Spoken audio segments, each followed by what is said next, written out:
Greetings, alchemist. Tell me, are you afraid of the dark? You should be, for there are spirits there. Hey, Alchin here, with our penultimate Moonstone Island card tier list. I batch recorded most of these, so it's been a while since I recorded. So a little out of practice with this, but we're going to go through and we're going to rate all of the dark spirit cards available in Moonstone Island in a vacuum, divorced from all the other elements. Not that it matters, because we're finally here to perhaps the second most powerful element in the game. It's really the only one that can even compare with our final list, which is going to be Psychic. But we're not there quite yet. We need to spend some time in the creepy darkness where strange creatures crawl.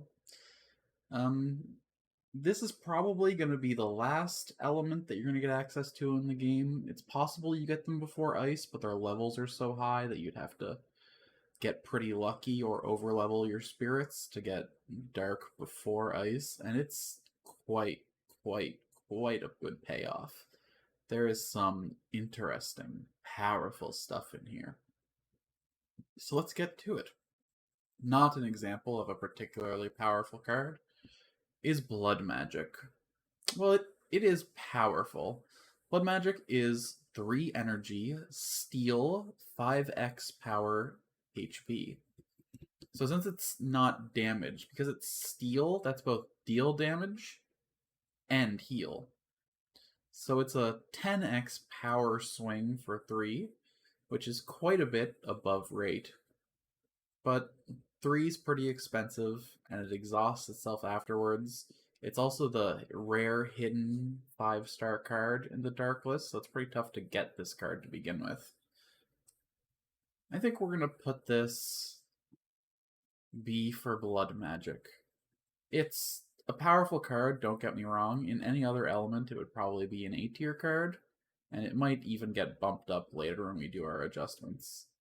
But Dark's a pretty competitive element with lots of interesting options. Options like the next card on the list, Corruption Plus. Corruption Plus deals 3x power damage for 1 energy and adds a curse to your draw pile. That's quite a bit above rate. Unfortunately, Curse sucks. Curse is a card that just kind of sits in your hand. It's 1 energy exhaust. And that's all it is. It has no effect when played. The only reason to play it is to get it out of your deck, which you're going to want to do because every time you draw a curse, you're being denied a better, more powerful card that you could be using to do things. So the fact that it pollutes your deck with trash means that it's not a particularly good option to play. There's other powerful cards in here and in other elements that you could be using to damage, and you'd much rather use Dark for their powerful supporting options. Even the expensive cards like Blood Magic can be played pretty easily with some of the cards that we're going to be talking about later. Next on the list is Dark Energy Plus. Deals 3x power dark damage to yourself, gain 2 energy, and it's a 0 cost card. So, yeah, it doesn't even exhaust. This is a pretty good option for farming energy. We're going to see ones later on the list, though, that just have no downside. The 3x power damage to yourself can be a pretty serious amount of damage, but if you're specifically building your spirit to be kind of an energy cycle, then you could just, weaken your spirit, run low power, and run this as an energy farming option. I'd say that in the early game, that can be a pretty good plan. I want to put this... I'm torn between A and B tier. I think we're going to put it in B tier just because of the other options later for farming energy that are just, they're not as efficient, but they don't have that downside. So you'd much rather play them, but we'll get onto that when we get onto that. Next is our first S tier dark card, Deja Vu.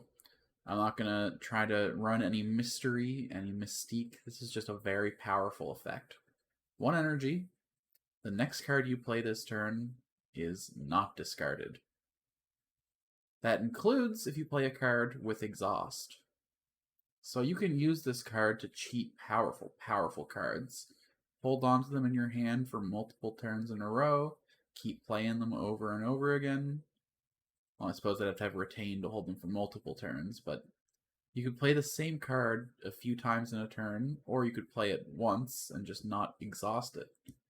It's a very interesting option for getting the most out of your cards, and there are some crazy combo decks that you can run just with this cute little kitty in the team. Moving on then to Dreamstare Plus.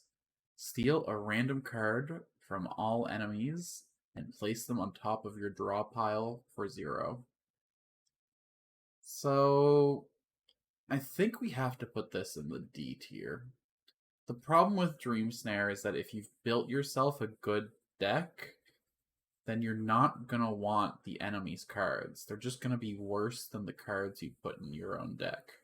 They're not going to synergize with your game plan. They're just going to pollute your draws. If there's 3 enemies on the field, then half your next turn, just about, is going to be just inferior cards that you're pulling from the enemy's supply. Not something we want to put in our deck. It just makes the quality of our draws worse in almost every situation. And in the few niche cases where it doesn't, So up next is Eldritch Blast Plus. Pretty simple. 1 energy, deals 2x power dark damage. This is just a tackle plus. It is the dark edition of this. Dark's a pretty good damage type, but that's all it is. It's just plain above rate damage. Nothing special here to speak of at all. What's more interesting is the next card on our list, Ethereal Plus. So how Ethereal works is that you place it on one of your own spirits, and that spirit's attacks ignore armor, reduced by 1 per turn.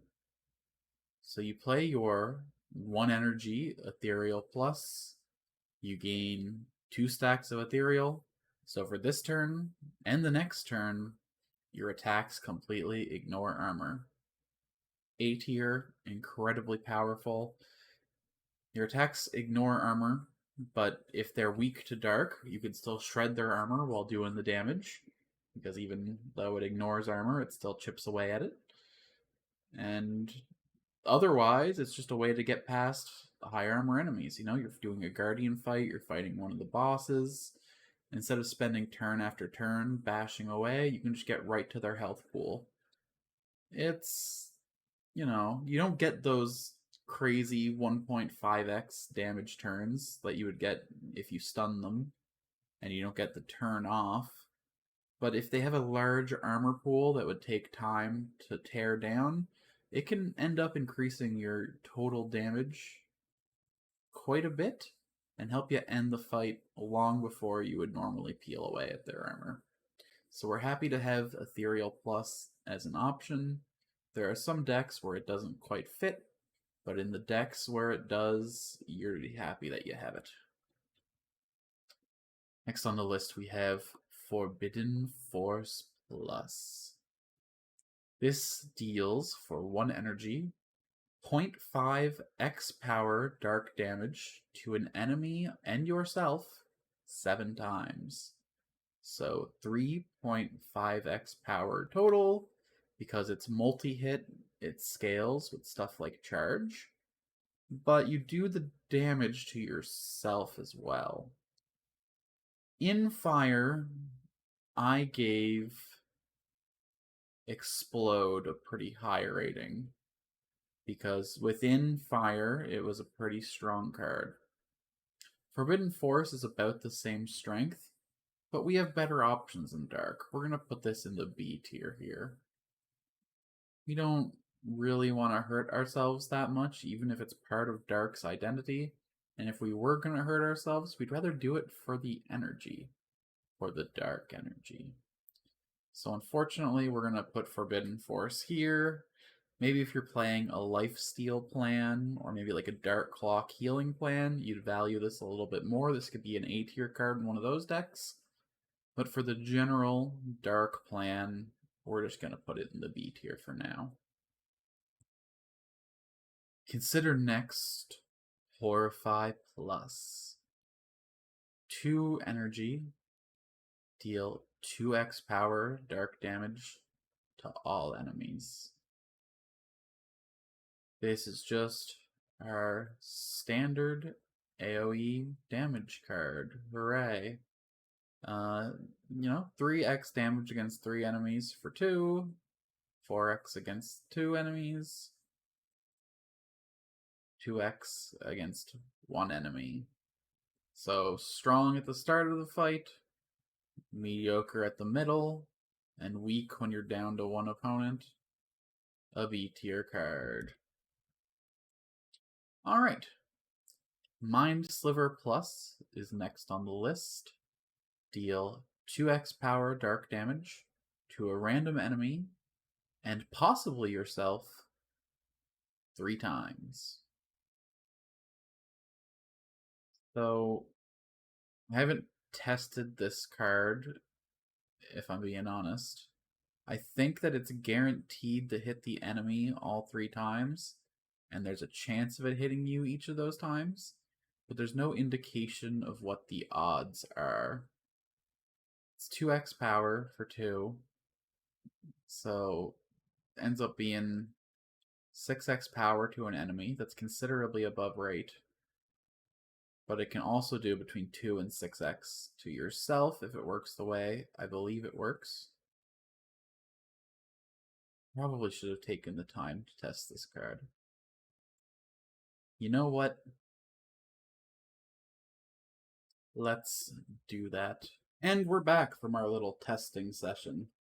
So how this actually works is that it does the 3 hits, and only the 3 hits, and you're just one of the possible targets. So it's a 1 in 4 chance to hit yourself, and a 3 in 4 chance to hit a random enemy. Each time it procs, happens 3 times. So usually you're just going to hit enemies and not hit yourself. But, there's a pretty heavy chance that you hit yourself with it.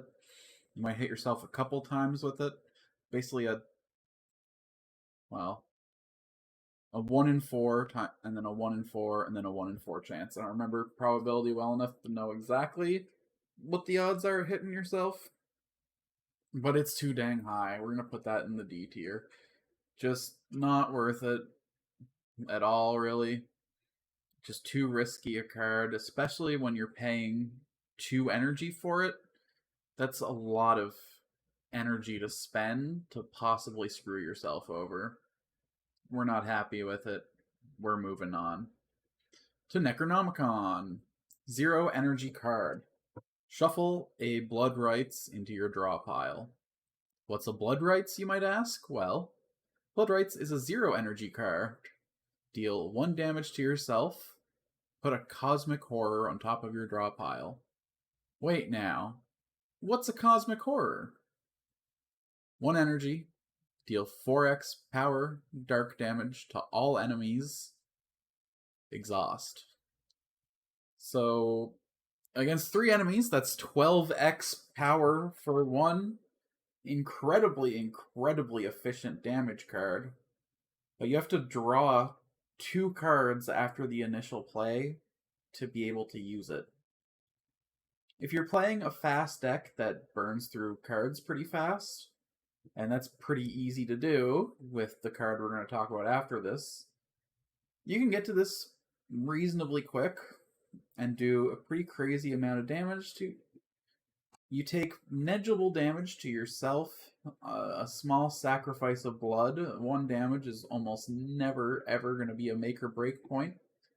We're going to toss this bad boy in the A tier. If you got the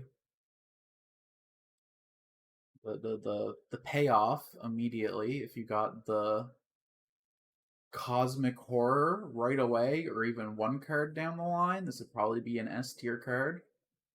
But it takes a lot of time to cycle through your deck to get to it. Unless you're playing the next card, Nightfall Plus. I'm not gonna mince any words about this. This is a competitor for best card in the game. There's only 2 other cards I'd even consider for this place. No, only one other card really I'd consider for the play. Maybe, yeah, no. Maybe 2 psychic cards. Anyway, 0 energy. Gain 1 energy, draw 2 cards, exhaust. I would go above the 8 card limit for extra Nightfall Plus. I would have 20 Nightfall Pluses. It's just a gift that keeps on giving. You get an energy, you draw 2 cards. So it goes +1 on cards, and you get energy? Why would you ever run any other draw or energy cheat? It's just free. It just gives you the gifts, no downside. It pulls you to see more of your deck. You could play 90 of these in a turn and feel incredibly happy about it, because it would draw you other options to play. It would draw you more of itself. It would give you the energy you need to play the cards. There's just no downside. It's only gas, no breaks. If you run a Dark Spirit and Nightfall Plus is the only card in his deck, that's like a 10 out of 10 deck. And then you just gotta run either 1 damage card in it or another spirit to do damage. This card's just an engine onto itself. It makes your Dark Spirit into an endless fuel tank. We are always happy to see a Nightfall Plus in the draw list. Absolutely no notes other than broken, overpowered, run it. Nightmare Plus is the next card. It is a 1 energy card, deals 1x power dark damage 3 times to all enemies. So, the absolutely insane card, actually. 1x power dark damage 3 times would be 3x power for 1, already a good card. But to all enemies on top of that, it's just crazy efficient, crazy powerful. You'd play it against 1 enemy happy, you'd play it against 2 enemies happy. It's crazy overpowered against 3. It doesn't even exhaust. I don't normally put damage cards in the S tier, but this is an S tier damage card. We're just happy to see it. And you'd want to play it with the next card on the list, Phantom Plus. So Phantom Plus is 1 energy, apply 4 Ethereal, exhaust. So it's the exact same card as Ethereal, but it gives you twice as much and then exhausts itself. So it gives you more Ethereal, and then it gets out of your deck and gives you room to play other cards. S tier. We're happy to run it. It's just a straight upgrade to the other card. You might want to keep 1 Ethereal in your Ethereal deck, and then have, like, a couple copies of Phantom just to start you going. I mean, I guess there's not really a point in stacking Ethereal other than it lasts multiple turns, and honestly, like, your fight's probably not going to go much longer than 4 turns. So maybe just 1 copy exhaust and you're happy with that. You just play the energy once, and you just have Ethereal for the whole fight, and then you win, and you're all good. Absolutely incredible card. As you can see, the S tier in Dark is absolutely stacked. Next on the list, we've got Shapeshift Plus. Randomize weaknesses for the rest of combat. 0 energy, exhausts itself. It's an effect that lasts for the rest of combat.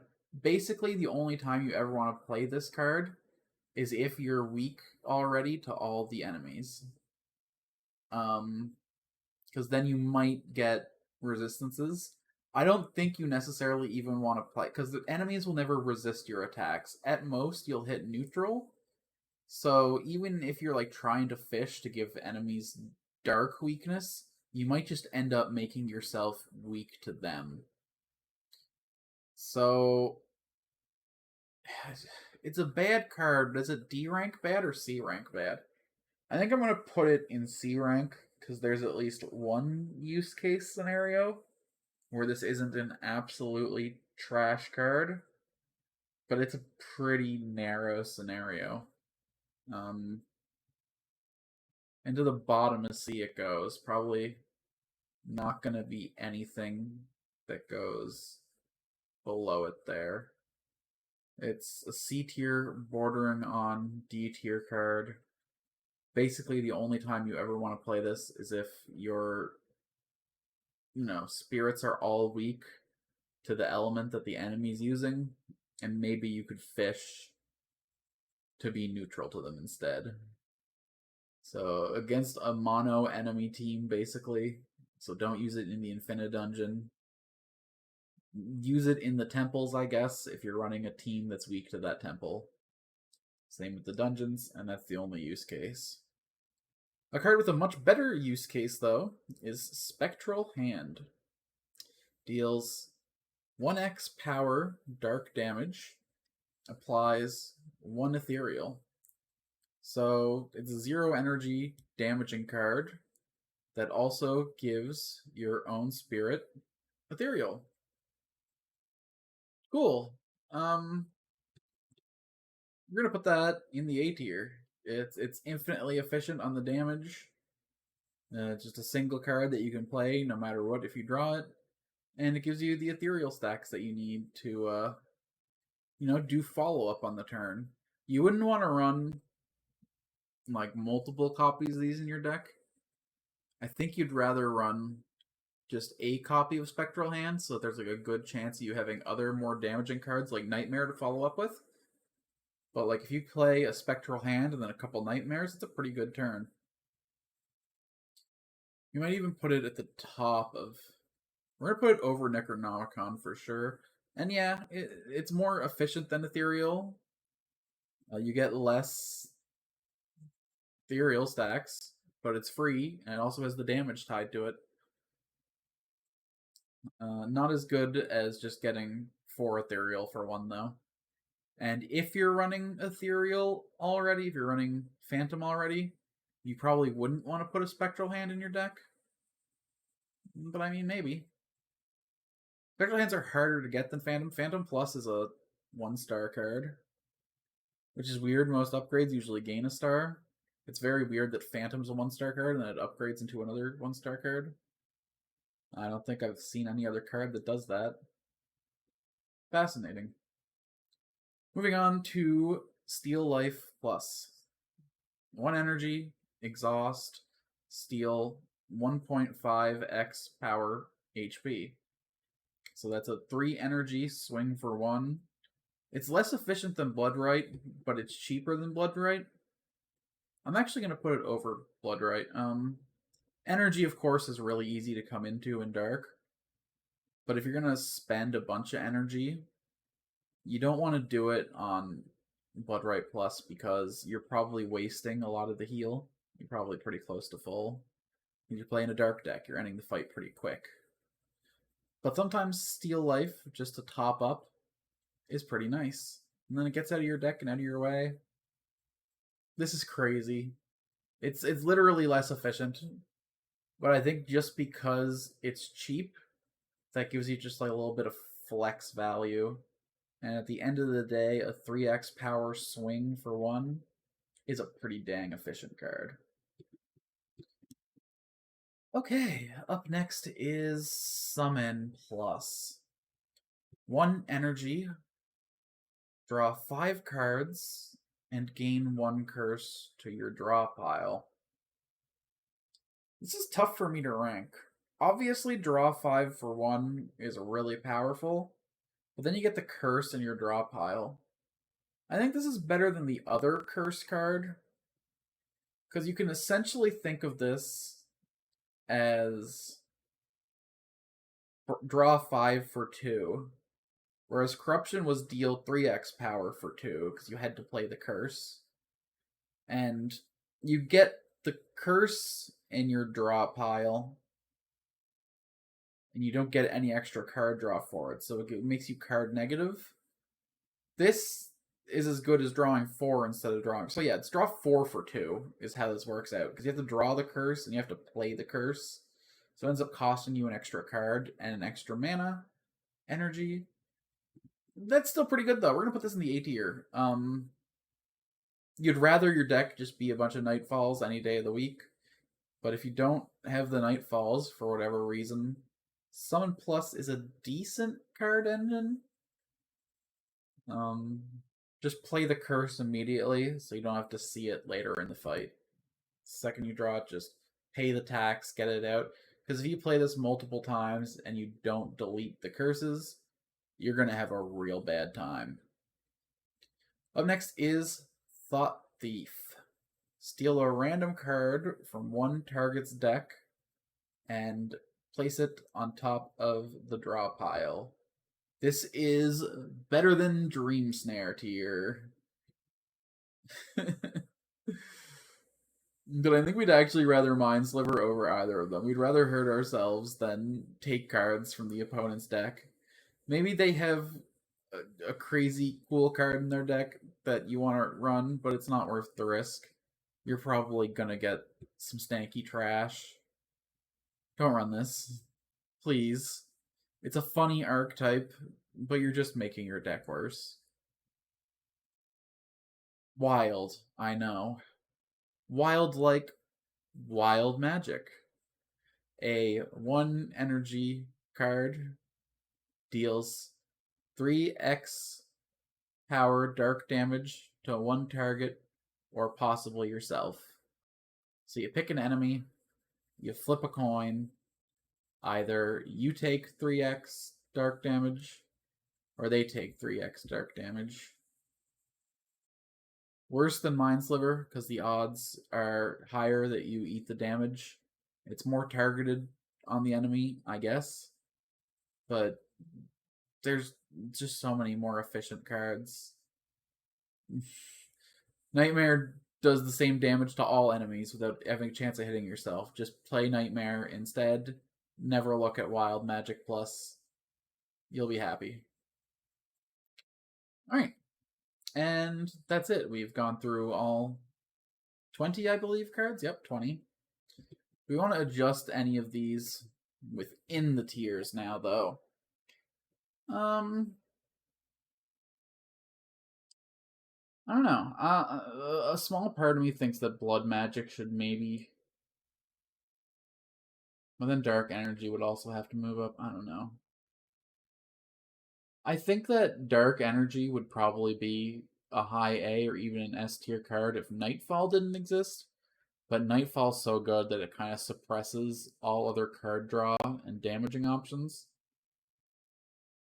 By the same token, though, I think the existence of Nightfall actually brings Blood Magic up. Because if your deck was just a bunch of Nightfalls and a Blood Magic, then you'd always have the mana to play it. It's a pretty big swing. I don't know. But it exhausts itself, though. They all exhaust themselves. That deck would run out of steam pretty early on into the fight, actually. I guess you could run Deja Vu with it, though, and keep playing both of them as much as you wanted. That's a lot to think about, but I think we're going to leave the list as it is. Something with this placement looks really scuffed, but I feel in my heart of hearts that it's true. And I can't deny what's in my heart. So thank you, Alchemists, for coming into my twisted, dark heart today. And until next time, thanks for spending this time with me. We only have one list left to go, the Psychic list, and there is some crazy nonsense in there, even more wild than the stuff we've seen here in the Dark list. So please, look forward to that, as I look forward to hearing from you every time. Please comment down below if you think I'm an insane person, if my lists are way off, if some of the cards don't work the way I say they do. That's never happened in these videos before. Cough, cough, black ice, cough, cough, sharp. And, yeah. I also stream on this channel if you want to check it out. I'm currently playing another creature collector game called Anode Heart.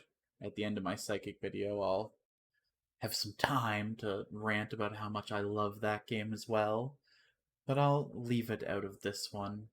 All I'll say is be careful of what lurks in the dark, but if you can use that for your own ends, then you'll be pretty happy with the deck that you've built. Until next time, this has been Alex, Alchin, Altune, whatever the heck you want to call me. Good afternoon, good evening, good morning, and make sure that in the night you sleep with a little light, so that the creatures of the darkness can't catch you unaware.